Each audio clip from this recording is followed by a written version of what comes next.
In Rochelle, a child is recovering from minor injuries after being hit by a car Wednesday. Officials say first responders were called out for a report that 2 kids were hit by a car at the intersection of School Avenue and Turkington Terrace near Rochelle Middle School. It was later determined only 1 kid was hit, and they were rushed to a local hospital.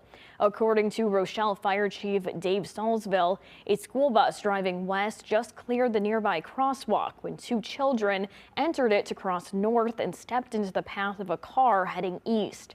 Authorities determined the driver of the car was going below the speed limit and there was no way to see the children coming.